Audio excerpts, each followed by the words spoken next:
Good morning friend. আজকে মানে আমি একটা জমিতে এসেছি, আমার বাড়ির পাশেই জমিটা। তো আমার পাশে একজন এই চাষি ভাই আছে আমার, মানে আমার কাছ থেকে শশার চাষও প্রোডাক্ট নেয় এবং এবছর ধান চাষ করেছে। আমাদের ভেস্টিজের এগ্রি হিউমিক গ্রানিউলস জমিতে দেওয়া আছে 1 বিঘে 5 কাঠা মতো জায়গা, 25 কাঠা জায়গায় মোটামুটি আমাদের জৈব সার 5 কেজি দেওয়া আছে। তো আমি কিছু মানে ছবিতে দেখাবো যে আমাদের এই চাষি মানে এই প্রোডাক্ট ব্যবহার করার পরে গোছগুলো কেমন হয়েছে। এই যে দেখেন গোছগুলো আমি দেখাচ্ছি। এখানে যেমন সাইডে সাইডে এগুলো কিন্তু সরু, এইবারে ভিতরের দিকে দেখেন কেমন মোটা মোটা গোছ, প্রচণ্ড মোটা, হাত দিয়ে বেড পাওয়া যাবে না এরকম গোছ এখানে। হ্যাঁ হ্যাঁ হ্যাঁ সত্যি, হ্যাঁ এখানে গোছ দেখেই বোঝা যাচ্ছে। হ্যাঁ হ্যাঁ হ্যাঁ, কি সর্বনাশ।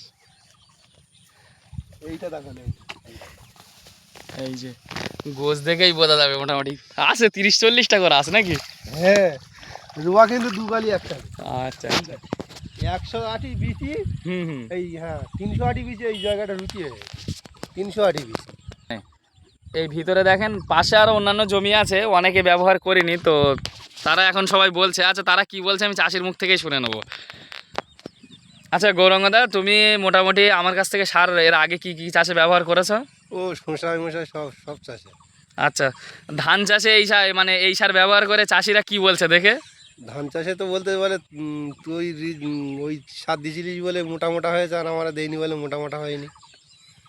আচ্ছা, মানে চাষিরা বলছে যে এই জৈব সার দিয়ে ধানের গোছ বিশাল মোটা মোটা হয়েছে, মানে বেড পাওয়া যাবে না। সবাই এসে তো দেখে তো। হ্যাঁ হ্যাঁ, সবাই এসে মাঠে ঘুরে ঘুরে দেখছে এবং বলছে এর পরের সিজন থেকে আমরা নেব। আচ্ছা একটা প্রশ্ন, মানে আমাদের এই জৈব সার চাষিদের জন্য একটা মেসেজ, মানে ওরা কি ব্যবহার করলে ভালো রেজাল্ট পাবে, করা দরকার? অবশ্যই করা দরকার তো। মানে ব্যবহার করলে খুব ভালো রেজাল্ট পাবে। তো আমাদের তো আমি বুঝতে পারছি যে ও সারে কি ক্ষমতা। খুব ভালো রেজাল্ট এসছে। হ্যাঁ, তো দেখুন এখানে মাঠে যান, ভালো ব্যবসা আছে। অবশ্যই চাষি উপকার পেলেই সব থেকে বড় জিনিস, ব্যবসাটা বড় জিনিস না। এখানে চাষির যদি উপকার পায় আপনার প্রোডাক্ট অবশ্যই চলবে। এই যে দেখেন আমি ক্যামেরা একটু ঘুরিয়ে দেখাচ্ছি, এই জমিটাই পুরো দেওয়া আছে, পাশে আরও প্রচণ্ড জমি আছে। এবং যখন ধান হবে অবশ্যই তখনও আমি ভিডিও বানাবো এবং টার্গেট আছে প্রত্যেকটা মাঠে গিয়ে গিয়ে চাষিদের আমরা উপকার করব। Thank you and wish you wealth.